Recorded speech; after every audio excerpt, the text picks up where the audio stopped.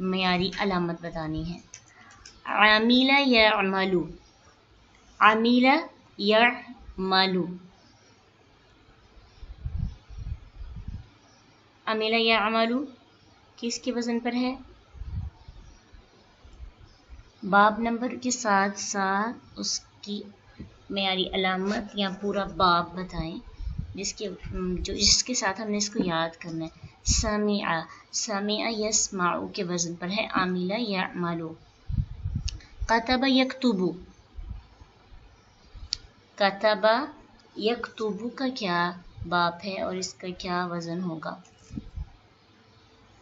کتب یکتب.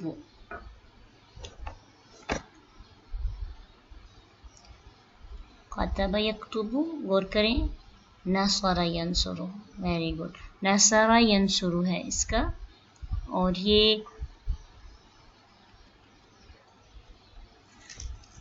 تیسرا باب ہے. رکب یرکب، رکب یرکب.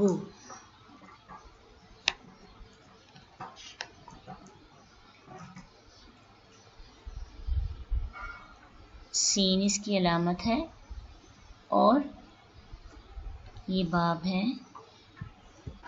چوتھا پانچواں سمع یسمع. تو بالکل اسی طرح سے آپ کی جب پریکٹس ہوگی تو اس طرح سے آپ نے یاد کرنا ہے. ان کا فائدہ کیا ہے کہ آپ کو سمجھ آ جائے گی. جب ہم اگلے ابواب مزید فی کے پڑھیں گے نا تو آپ کو آسانی سے سمجھ آ جائے گی کہ یہ ہے ثلاثی مجرد کے، اس کے علاوہ جو بھی ہوں گے وہ مزید فی کے ہوں گے، اور پھر اس میں کیا خصوصیت پائی جائے گی، یہ ہر باب کے ہم الگ الگ خصوصیت پڑھیں گے. فإن مع العسر يسرا، إن مع العسر يسرا، فإذا فرغت فانصب وإلى ربك فارغب.